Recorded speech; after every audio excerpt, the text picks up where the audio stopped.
Avokat, në media është folur që ka pasur një debat mjaft të ashpër mes Erion Braçes dhe Edi Ramës në mbledhjen e grupit parlamentar të Partisë Socialiste. Normal janë debatet në një forcë politike, në një grupim politik. Po flasim për debate me tone të larta dhe me dil nga mbledhja, tilla, paktën siç është raportuar nga media. Nuk e di se s'kemi qenë atje, ai referuar atyre që janë thënë nga media, është që atje ai Erion Braçes i ka thënë del prej jashtë qërov, se s'pyes për tyja. Dhe praktikisht ashtu ka vepruar deri tani. Edhe Erion Braçja është një nga të kënaqurit, të pa kënaqurit, më fal, për arsye se ai e kishte zëvendës kryeministri Erion Braçen dhe e shkarkoi. Zotëri, të tërë pa kënaqurit atë bëjnë. Nuk janë burra shteti, nuk janë politikan, nuk janë njerëz të zgjedhur me votë dhe me respektin e qytetarëve. Këta janë deputet të futur në listë nga Edi Rama dhe ata që futen në listë as më me tyre dhe baba e tyre nuk i njohin, jo më do t'i njoh populli. Kështu që Erion Braçja nuk ka bërë asnjë gjë tjetër veçse ka shprehur pakënaqësinë e tij, mllëfin e tij, karshi Edi Ramës sepse e ka lënë elektron të lirë.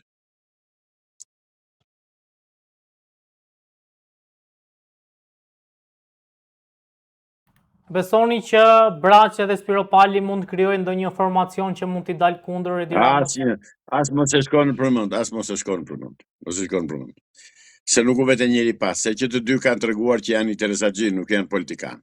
Avokat, ka pasur një fjalim në Kuvendin e Shqipërisë nga Elisa Spiro Pali. Nga Edi Rama, nuk problem Elisa Spiro Pali me fatin e Shqipërisë. Mos gënjejmë asnjëri të mos gënjehet. Ti mendon që Elisa Spiro Pali nuk është kundër Edi Ramës? Po është për interes të saj, jo për interes të vendit. Të ndajmë gjëra. Qoftë Elisa, qoftë Erion Braçja. Janë të pakënaqur se i ka shkarkuar, i ka hedhur se limon i shtrydhur. Avokat, Elisa Spiro Pali u duk se ishte edhe kundër Belinda Ballukut, pra paralajmëroi në atë fjalim edhe Belinda Ballukun. E thash dhe kot që ta përsërisim. Elisa Spiro Pali bën luftë personale për karrieren e saj dhe për zgjënjimin që ka pësuar nga besa që i dha Skënderbeu i Elisa Spiro Palit. E më Elis, na thua me vajzë, ku e ke Elis atë Skënderbeun? Pse të la Skënderbeu, pse të shiti? Prandaj nuk duhet të nxitohen politikanët kur bëjnë deklarata të tilla, se ishte në kulmin e euforisë ajo Elisa Spiro Pali dhe mendonte që Edi Rama do ta mbante në kurriz të rjetën, jo për zotëri jo. Ajo s'ka kuptuar që Edi Rama nuk ka besefe.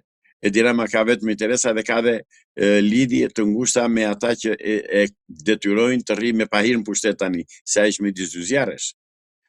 Ai është midis Sillës dhe Garibdës sot në pushtet. Në tiki keq, të rri keq dhe nuk di nga t'ja mbaj. Pra duhet të kuptojmë që Elisa Spiro Pali nuk është gjë tjetër veçse një pakënaqur e radhës që ai plaku. Po t'ishte me vlerë për të Elisa Spiro Pali e mbante, nuk mbante Ballukën. Nuk po shkel të tëra ligjet demokratike, ligjet kushtetuese, gjithçka vetëm që të mos dënohet Linda Balluku, sepse Ballukja e ka në dorë zotëri, e ka kapur keq Ballukja atë. Ballukja e ka kapur atje ku zihet burri keq. Ai nuk mund t'i kundërshtojë Ballukës. Ai po iku do ikin bashkë me Ballukja ja ka thënë. Po unë ka thënë do ikim bashkë. Dhe praktikisht aty po janë vërtetuar fjalët e asaj të gjitha. Avokat, duhet pyes dhe lidhur me veprimin që Agronçe e bëri ditën e sotme, ku mori në mënyrë, le të themi, të dhunshme marrëveshjen nga Kuvendi i Shqipërisë, madje edhe duke vrapuar, ka dalur dhe video që ndërsa vraponte sekretari i Kuvendit është rrëzuar nga shkallët. Si u duket ky veprim dhe a ju duket normale që këto marrëveshje të mbahen sekrete ndaj deputetëve? Agronçe ka bërë veprimin më të bukur që mund të bëhej. Veprimin më të shkëlqyer që mund të bëhej dhe unë e përshëndes për atë veprim që ka bërë. Duke qenë se ke një shtet, një qeveri, një kryeministër që gjithçka e bën në fshehtësi edhe në prapaskena, patjetër ajo është një gjë më pak që mund të bënte një deputet që e konsideron veten deputet të Kuvendit të Shqipërisë dhe përfaqësues të popullit shqiptar. Agronosheha i dha të kuptoj këtij sharlatanit që po qeveris Shqipërinë, i dha të kuptoj që shikosh zotëri se ka dhe kështu. Po kur arriti dhe mori një dokument sekret në kuvend, imagjino se ç'mund të bëhet kur të arri urrëtia e qytetarëve të derdhet gota, se gota akoma s'është derdhur. Po mbushet, po nuk është derdhur. Duhet një pikë për ta derdhur gotën. Ai këtë s'po llogarit. E gjen mendja, kujton se do ta mbrojnë ata që i thon çketi ke neve, që janë në fakt janë çifutët në këtë rast. Ai mbështetet tek çifutët, shpreson që në momentin e fundit tiki të vejnë Çifutistan dhe e gjenjen mendja se nuk do ta lën tiki, mos i duket e lehtë. Vetëm qofse ikën siç iku dikush me fustan e i veshur si grua në Kakavije në 97-ën. I partisë tij dhe ai.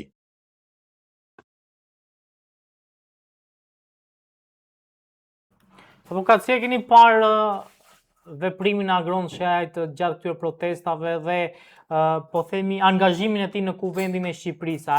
A është i duhur i ky lloj angazhimi? Fatkeqësisht është vetëm dhe nuk ka njëri tjetër që ta mbështesi.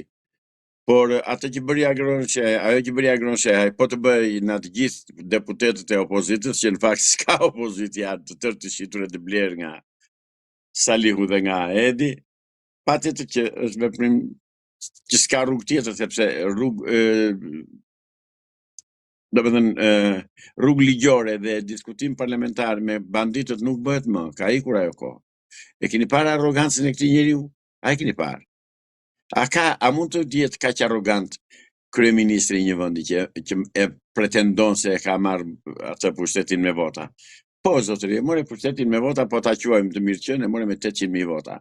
Sot në shesh të kanë dalë 2 milion shqiptarë brenda dhe jashtë Shqipërisë. Pra janë rëzuar ato 800.000 vota, kanë ngelur në minorancë. Atëre largohu zotëri, hapi rrugë demokracisë, hapi rrugë lirisë qytetarëve, largohu nga gjakderdhjet. Sepse po erdhi puna për përdorimin e forcës, atëre mjerti zotëri, pra na ik me të mirë, populli po të del borxhit, po të vjet ditë për ditë, po të thot ik, largohu, nuk të duam, nuk e duan me populli, mund të kështu. Si ç'a bëre, do ta duan me pahir? S'mbajt pushteti me forcë, zotëri. Sa do ta mbash me forcë? E mbajtë një ditë, një muaj, një vit. Po do vi puna i dorëzohesh, do jepsh llogari dhe mirë ai moment. Mos e dhënë Zotit kemi moment të tillë. Edi Rama nuk na ka thënë, dhe shteti nuk na ka thënë çfarë kanë ngarkuar dhe çfarë kanë shkarkuar në atë aeroplanin zviceran, disa furgona nga këto të transportit të vlerave në aeroport në Rinasit. Këtë të shikoj policia e shtetit, për këtë të kërkoj llogari, të shkoj spaku, të shikoj. Çfarë ka ndodhur? Pra çfarë kanë marrë? Para 4 ditësh, nuk e di nëse e keni parë ose jo, në aeroportin e Rinasit janë shkarkuar disa mbi 7-8 që të numëruara furgon nga këto që transportojnë valutë, flori dhe Avokat, për ditë në aeroportin e Rinasit lëvizin para valuta, kjo dihet. Sepse është hyrje daljet e valutës nga jashtë. E para njerë që...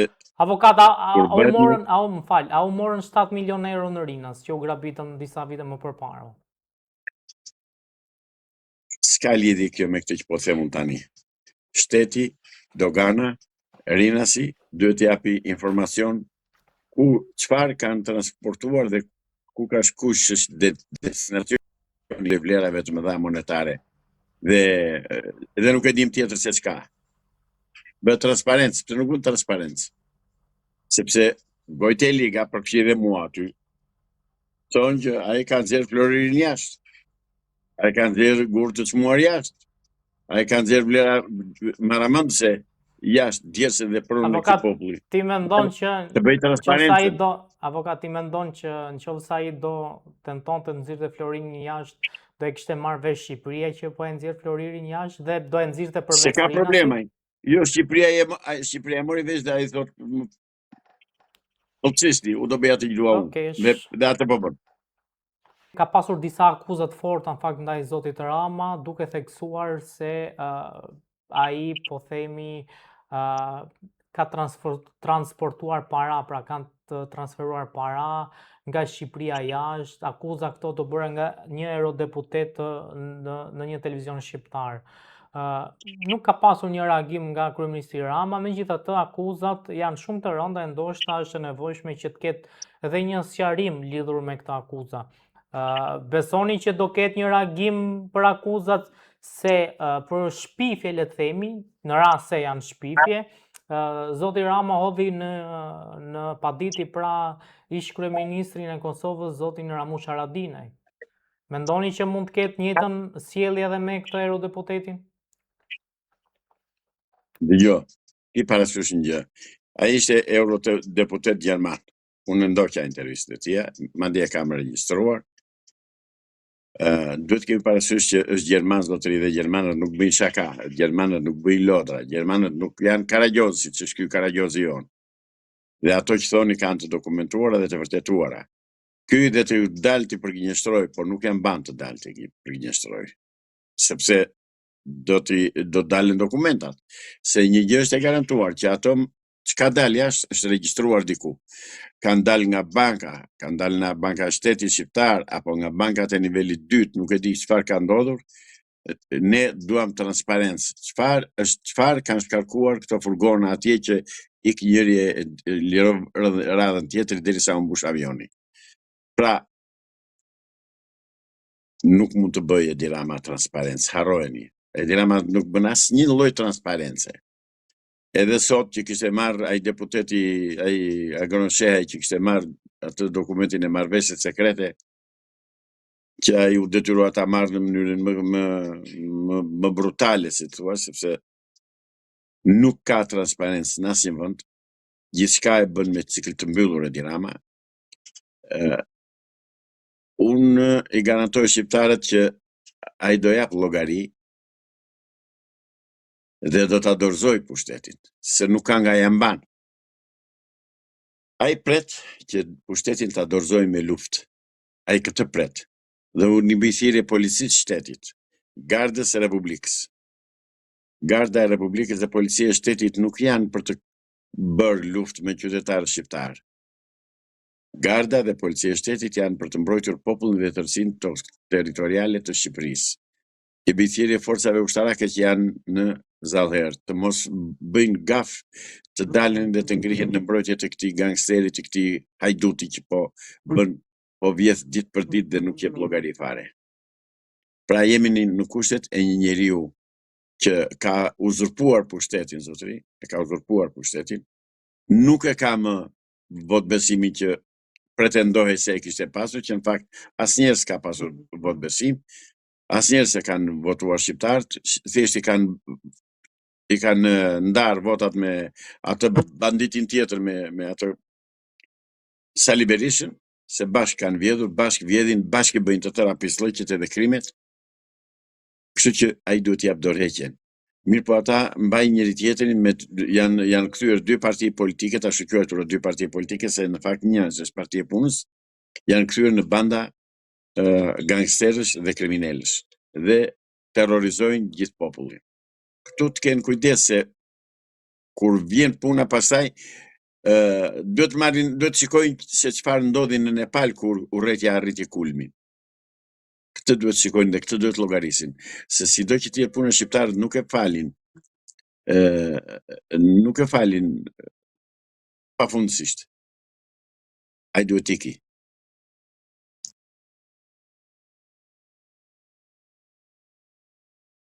Avokat, ai tha që unë deri në 2029 le të rrinë sa të duan poshtë zyrës time, unë nuk e jap dorëheqjen. Atëre linde drejta për të përdorur metoda më shtrënguese për ta rrëzuar. Dhe metoda shtrënguese populli shqiptar i di vet, protestuesit i din vet, policia ti thres mendes dhe të mos vihet përballë qytetarëve dhe përballë protestuesve, ti thres mendes po them edhe një herë tjetër. Dhe të mos bëj ato gafa që po bëjnë që se do dënoj dhe një veprim tjetër që shumë të pështirë, shumë të ulët, kriminal. I kanë spërkatur njerëzit me solucione që nuk u dihet as përbërja, as adresa, as nga kanë ardhur e as çfarë pasojash do kenë në organizmet e këtyre njerëzve të infektuar me këtë lloj lëngu kriminal që u hedh policia shqiptare. Unë kam qenë nga mbrojtjet më të plaktë të policisë shtetit deri erdhen këto protesta. Tani, unë i them drejtorit përgjithshëm të policisë shtetit, zotëri, po ecën po bën ski në akull dhe po urzove po rëshkite mjerë ti se çdo pësosh. Se ai që të ndërsen dhe të thot qëlloj qytetarët dhe spërkati hidhu lënd helmuse luftarake që u ka hedhur, ai kur të vi puna do të lërë xhenazen der ty dhe do iki dhe përgjegjësia do të mbetet ty, nëse ti nuk ikën bashkë me ta. Sepse këto veprime që ka bërë policia e shtetit janë të patolerueshme. Nuk shkohet policia e shtetit për të përballur me qytetarët me kapel lecke. Ka uniform, ka skafandër, ka pajisjet e domosdoshme, ka të tëra. Dhe nuk hidhet lëngje helmuse tek një fëmijë autik. Avokat policia thoi që nuk janë lëndë helmuse, është sprajt me piper dhe gaz lotësjellës dhe që policit europiane i përdorin zakonisht. Pra, besoni që ata përdorin lëndë të tjera përveç atyre që janë të lejuara nga ligji e te kalojnë, po themi, masën e dhunës dhe protestuesve, apo është një reagim proporcional në raport me protestën? Pra, si shikoni këtë lloj raporti mes policisë dhe protestuesve gjatë këtyre protestave? Parë nga këndvështrimi një avokati gjithmonë. Ai është një raport kriminal, zotëri. Shumë kriminal. Ai është një veprim shumë kriminal. Edhe qoftë edhe me piper, si thonë ata, që i spërkasin me ujë me piper, dhe ai veprim është kriminal. Sepse njerëzit pa dashur mund të shkojnë në sy, pa dashur mund ta, domethënë i dëmton qytetarët. Dhe nëse ai del për të shpërndar me lëndë kimike, që nuk e dim se çfarë janë, dhe ata nuk e thonë të vërtetën, dhe problemi është që këtu është një dorë që bën si kontrollin dhe veprimin. Do marrim rastin që është, si thonë ata, me çfarë kanë vërtetuar, me çfarë më bindin mua që është vetëm me piper. Jo, zotëri, nuk është kështu. Nuk është kështu. Dhe s'ka pse të përdore piperi. Lagi sa duash, hidhu uji presionit i largon njerëzit. Uji me presion, mirë them. Ndërsa të hedhësh piper, jo, është veprim kriminal, është veprim i dënueshëm. Do jap llogari kushdo që ka dhe në urdhër për të përdorur ujë me piper. Të jetë i sigurt. Dhe nga momenti që përdoren këto lëndë të pistat sekrete, vrasëse, helmuse për qytetarët, unë jam kundër kësaj policie, nuk është policia ime kjo. Nuk është policia që kam mbështetur unë gjithmonë, që kam thënë s'keni punë me policin. Tani polici është bërë vegle e një personi, ose më mirë me thënë vegle e një klike. E një klike hajdutësh, bastardësh, batakçinj, imoral, i kanë të tëra zezat. Policia nuk duhet të jetë në shërbim të këtyre. Policia duhet ta shikojë që policinë e shtetit po e komandon krimi, jo ligji. Ndaj i them drejtorit përgjithshëm policisë shtetit, zotëri, thirrni mendjes, nuk je mirë, zotëri. Nuk je mirë, zotëri drejtori policisë shtetit. Nuk je seriozisht, po të them si qytetar, si prind, si njeri, si jurist, po të them, je në rrugë tërësisht të gabuar. Po merr veten qaf, po merr dhe fëmijët e tu në qaf me këtë që po bën. Nuk ke pse të bëhesh vegle krimit ti. Nuk ke pse të bëhesh vegle e hajdutëve të Belinda Ballukës me shok. Prandaj edhe te Edi Ramës. Ki kujdes, lëndë të tilla mos i përdor më, nëse të detyrohen të japin urdhër të përdorësh këto lëndë të tilla, e pare punës merre me shkrim. urdhrin, asnjë urdhër me gojë se do marrësh veten në qafë, dhe e dyta, po e pe që e teprojnë dhe që shkelet ligji, jep dorëheqjen. Është veprimi më njerëzor, më i kulturuar, më i qytetëruar, dorëheqja. Jep dorëheqjen zotëri. Dhe të vetë dal vetë dira ma të dal protestuesve para.